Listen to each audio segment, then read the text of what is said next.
Hi all, welcome back to my channel Perfectly Imperfect by Swati Pala. Today I have a news for you all that I am moving to Canada. Now you will all ask me when it happened and how it happened. That I am going to share under the series Canada Diaries. In first of this series of the video, my husband will share how it happened and how it has started. Thank you, Swati. It's been a privilege to be on the channel Perfectly Imperfect by Swati Pala. Hi viewers, I should say I am really honored to be here, and I have been summoned by my wife Swati, your host, to share our journey to Canada.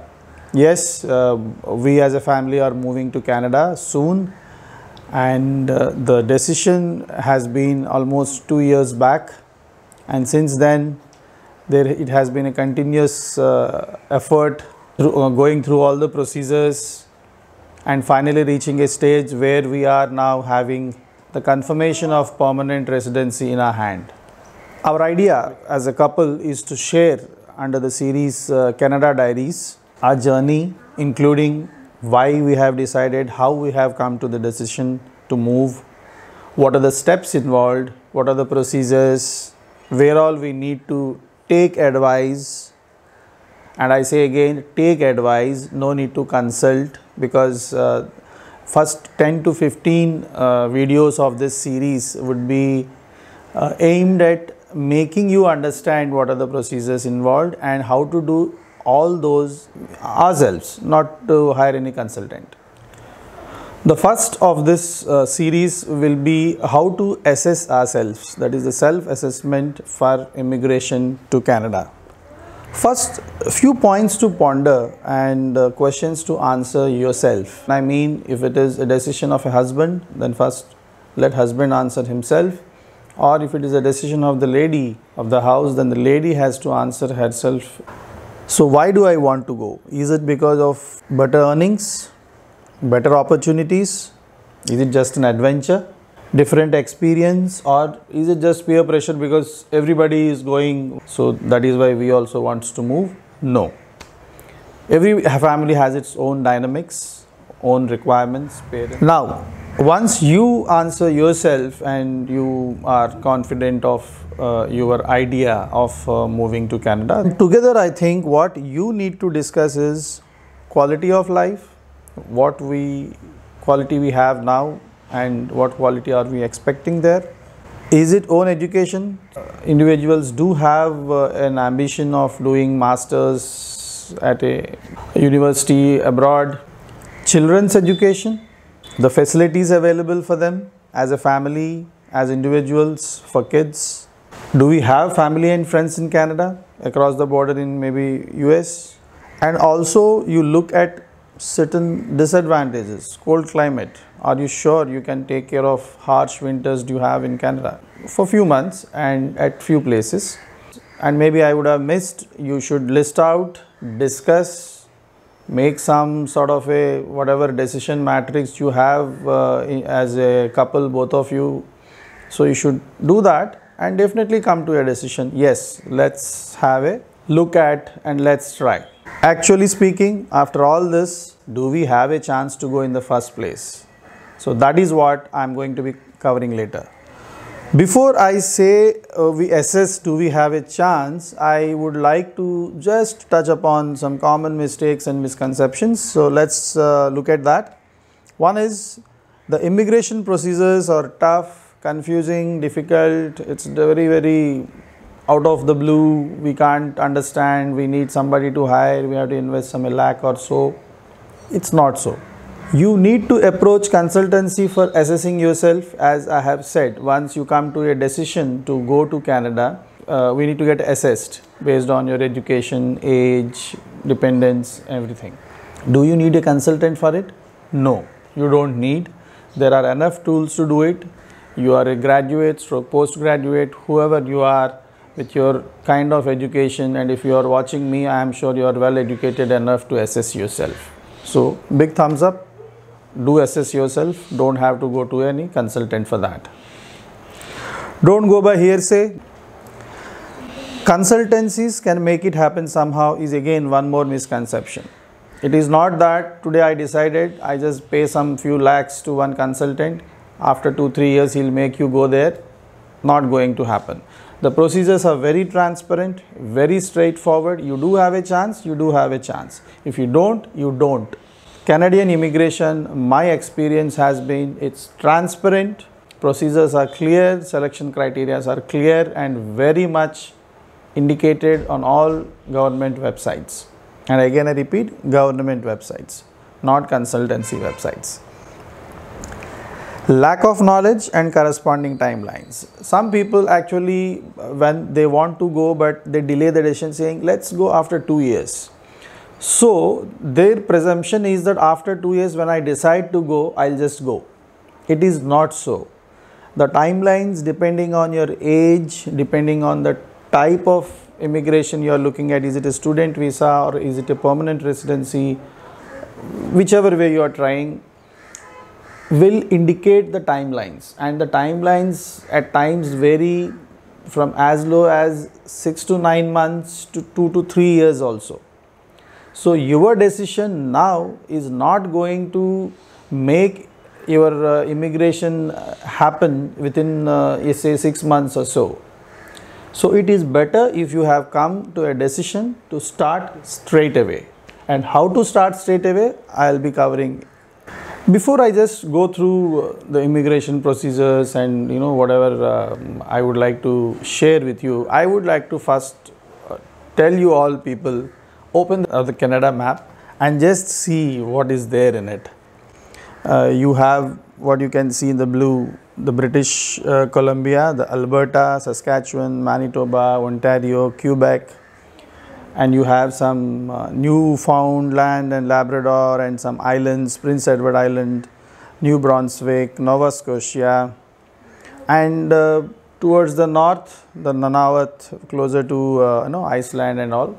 So these are the ones. So generally it gives you an idea which types of climates are you can expect based on obviously the geographical location of the provinces in the map.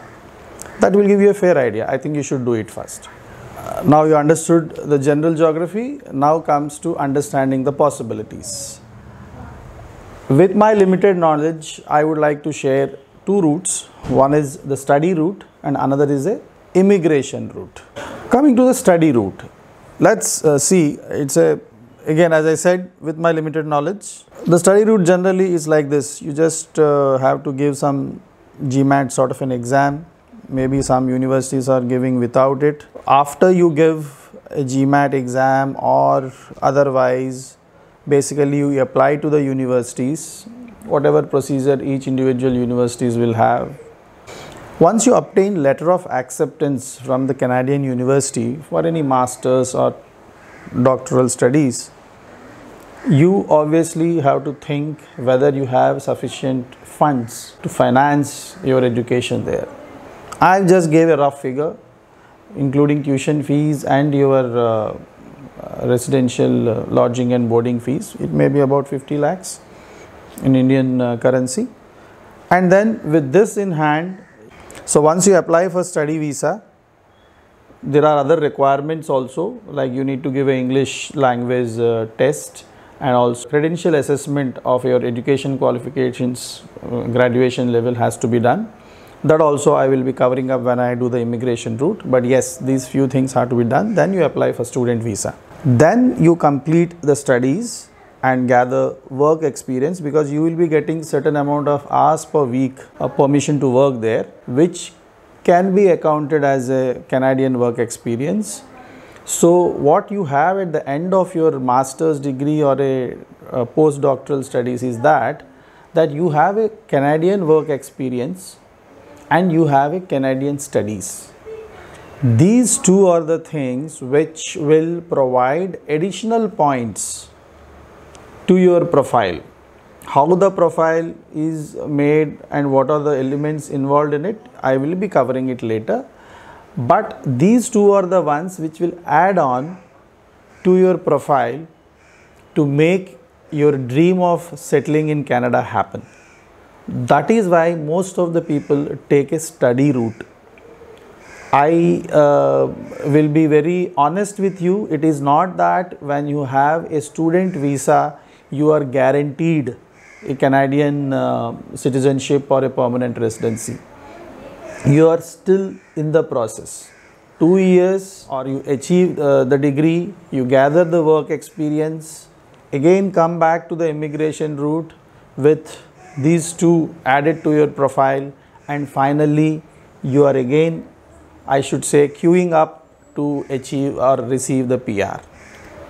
I will now briefly touch upon the various programs which are available. Some of the programs are pilot programs, that is, they will be there available for 2 to 3 years to meet the requirement of the Canadian government, either federal or provincial. But as on date, we have a few programs which I gathered upon, and I will be just giving you a crisp input on it. You can do your research based on that. One is the first one, the Self-Employed Persons Program. It basically allows to immigrate permanently as a self-employed person. You are almost a Hussein Bolt, then obviously you can apply under the Self-Employed Persons Program. Of course, you should be willing and able to make a significant contribution to the cultural and athletic life in the Canada or the Canadian diaspora. Next comes the Agri-Food Pilot. I say again, Agri-Food Pilot. This again is a pilot program. As you can see, it is only available for few years, and what you can see is you should have work experience in the eligible industry. And what are the industries covered under this is meat product manufacturing, greenhouses, nursery, floriculture, mushroom production, cattle ranching. You have huge ranches in Canada, hog, pig, sheep and goat farming, poultry and egg production, and any other animal production. The work experience in those industries which I have shown in the first bullet should be as retail stroke industrial butchers, supervisors of farm, or workers managing the livestock, laborers in the food processing industry, general farm workers or harvesting laborers. These are the occupations and the industries. The job offer, whoever is offering you from the Canadian company, should be full-time, and it may be non-seasonal work. And this specific pilot program is excluding Quebec, because Quebec has its own. The annual limits are promulgated, and as on date, as I see, it is valid till May 2023. After that, it may get extended or it may not get. But as of now, yes, any farmers amongst us, you are welcome to try. The next program is Startup or Entrepreneur Visa, very loosely spoken about, because many consultancies will tell you, sir, if you have money, I'll just take you there. A few things which you need to keep in mind. Basically, this visa targets immigrant entrepreneurs with the skills and potential to build businesses in Canada. There are a lot of requirements when we say businesses in Canada. They should be innovative, they should create jobs for the Canadian citizens, and they should compete on a global scale. You should be able to get letter of support and secure minimum investment from one of the designated organizations. So these and few details of what are the dollars you need to invest also I had flashed. So yes, this is not so easy just that you have cash in hand or money in your bank, so you just go. There are certain procedures to be completed, followed up. You should have a qualifying business. Again, that is a big undefined word, qualifying business, where actually the assessment at the back end happens by the immigration authorities. So yes, you should meet their definition of qualifying business, and of course have sufficient funds. You are only talking about the funds to invest in business. What about sustainability, lodging, boarding, settling, living there? If you are going with business in mind, you might be traveling a lot. Additional to whatever investment you want to make, sufficient money to settle there, support yourself till your business starts giving you returns. So it's a big idea and things you need to work out if you are going through a startup visa. The next one is something very unique.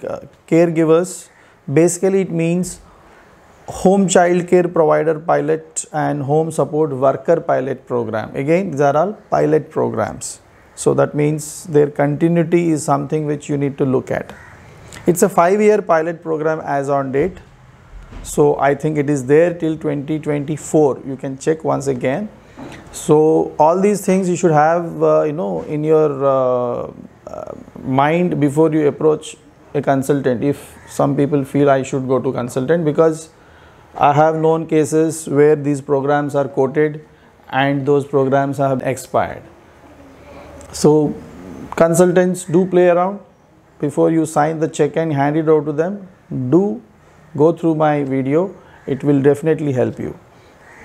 A job offer you should have as a caregiver from any Canadian company, and it is not a Canadian family. It is a Canadian company which is dealing with caregivers, should give you an offer letter. Not that I got an offer letter from a particular family who wants me to hire as a caretaker. No, that will not. You should have experience in Canada as a caregiver. As on date, they are asking that you might have been hired as a temporary worker and you have been working there. Now you have a chance of becoming a permanent resident there because of your experience already as a caregiver in Canada. So fresh caregivers may need to look at differently. The application process will depend on the situation, that is what type of work you are doing. Are you supporting a very terminally ill patient there, or just you are working as in a normal helper in a household? Something like that you need to look at. If you go to the website, there are clearly 3 different sub programs, you can call it, with experience less than 24 months, 2 years, equal to 24 months and greater than 24 months. Each have its own specific requirements. You may need to go through it before you actually try immigrating under this program. This is the usual one, actually the family sponsorship. I am sure everybody generally have an idea about it. You should be sponsored by a Canadian citizen, a person registered in Canada as an Indian under the Canadian Indian Act. This is what the definition is, or a permanent resident of Canada. And what a family definition is simply and very clearly given. It's a spouse, partner, dependent children, grandchildren, parents, grandparents, and an adopted child. And yes, finally, whoever is sponsoring you should supporting you financially, and you should not be asking social assistance there from the government. Moving on, we will just have again a brief look on the next one, that is Rural and Northern Immigration Pilot Program. As I have shown you the map before, there are 5 provinces especially who have decided to invite people to settle, especially in the rural community areas of the provinces. So which are the 5? The British Columbia, you can just have a star there. The Alberta, Saskatchewan, Manitoba and Ontario. These 5 provinces have selected some communities of their provinces, and I am updating you as on 5th August, to invite people to settle in those rural areas. Now if you want to apply to those particular areas under this Rural and Northern Immigration Pilot Program, I have given you the website links on the slide itself. You can pause the video, note down the link, and can see through it. As of now, 11 communities of these 5 provinces have announced this program. It may happen that the number of communities may increase, and maybe one odd province may also add on to this pilot program. Now the North Bay and I think the Moose Jaw of Ontario and Saskatchewan have not yet advertised their community website, but whenever they do, you can try them. And this is also one more option available. And what are the requirements? Generally more or same. You should have enough funds, you should have had experience, or you should have working in Canada, or you should have an education degree in one of these provinces. Yes, if you have an employment opportunity to work in this community, it will be an added advantage. You should have financial ability to help you in the transition from our country to there living in that community.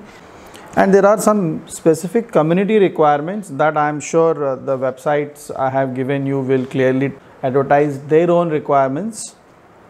And once you get a recommendation from that rural community of that province under the rural and northern immigration pilot, you quote it, you apply in the usual way, which I will be showing you and covering in my coming videos.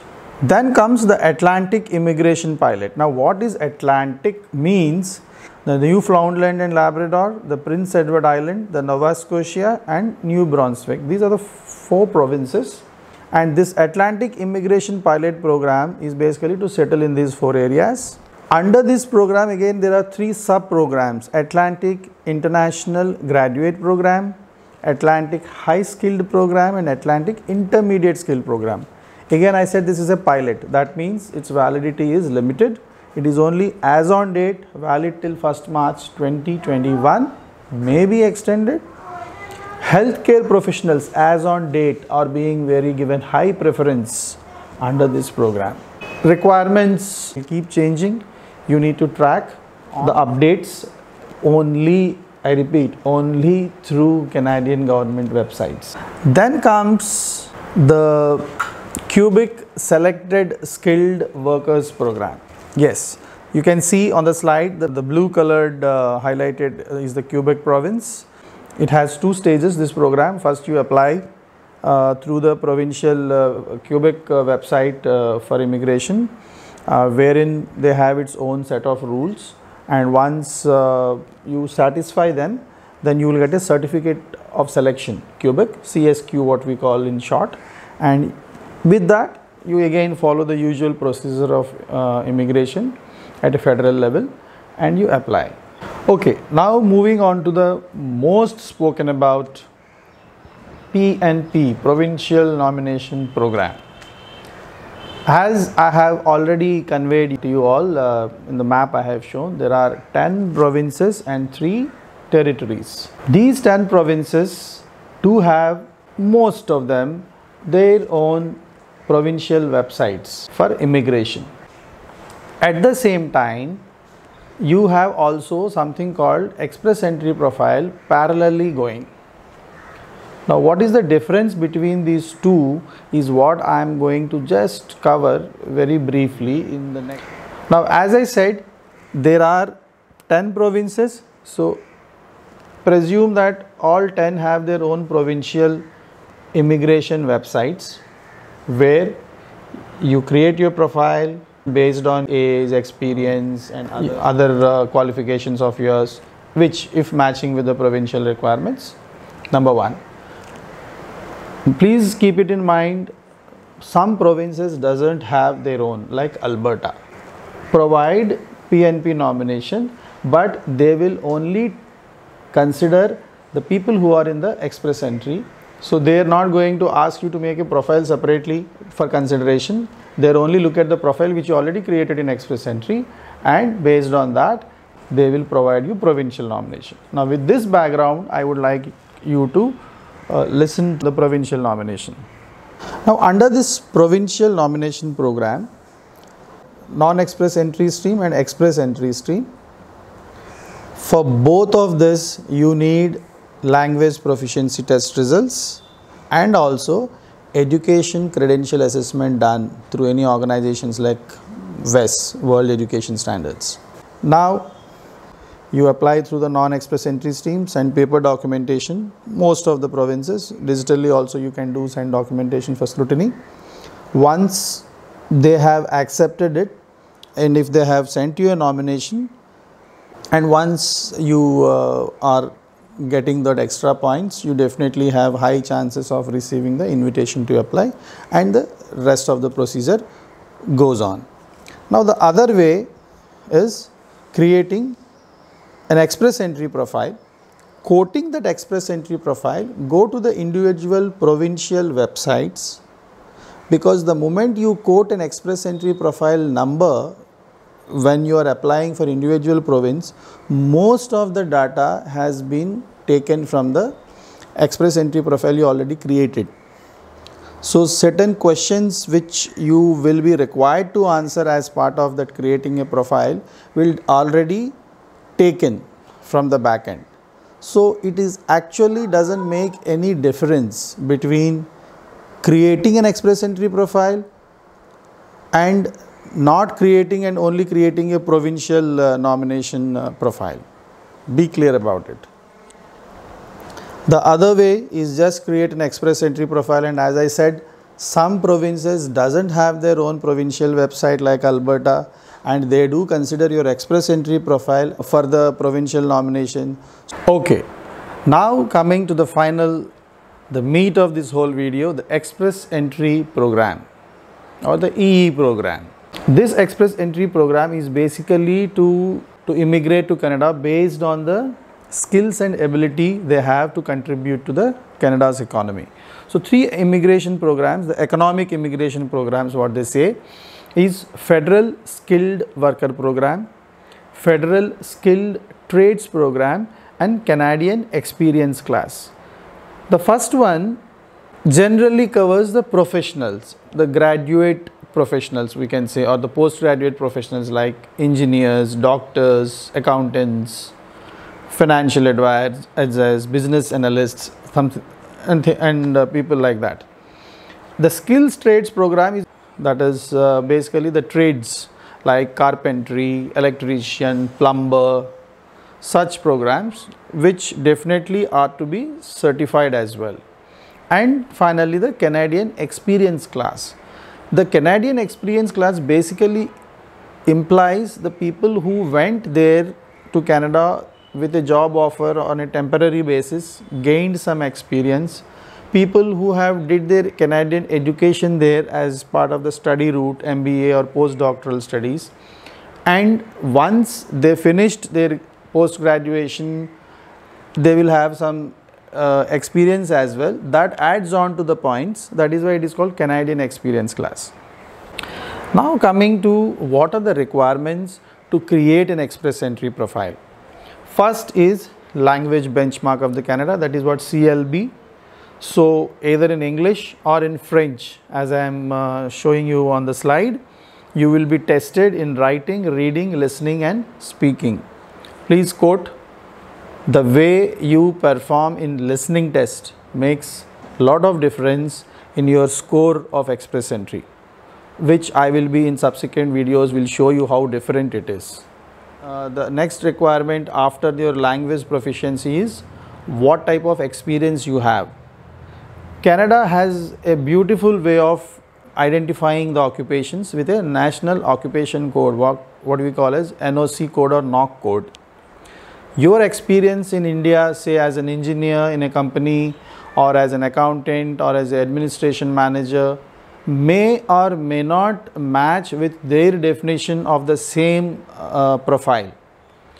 So if you want to clarify where your experience gets matched with a specific NOC code, I will give you a link. You can just use certain filters and able to identify where exactly your experience matches. The beautiful thing about this NOC code definitions is that the key responsibilities, say as a mechanical engineer for example, which NOC code is 2132, what are the responsibilities as a mechanical engineer in a company if you are hired? What are the qualifications for being called as a mechanical engineer?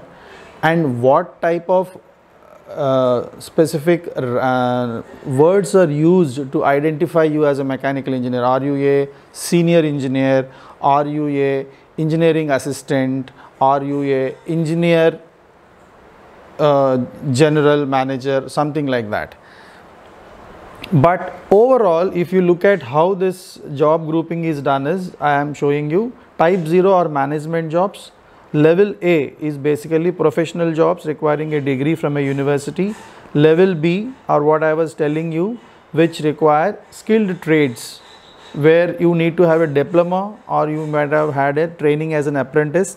And level C is basically the intermediate jobs that just require high school or some specific job training, like butchering or nursery and all those things. And skill level D is something which just are labor jobs, some harvesting laborers or laborers who are working on farms, something like that. I think this gives you a confidence of when you're approaching the knock code on the Canadian website.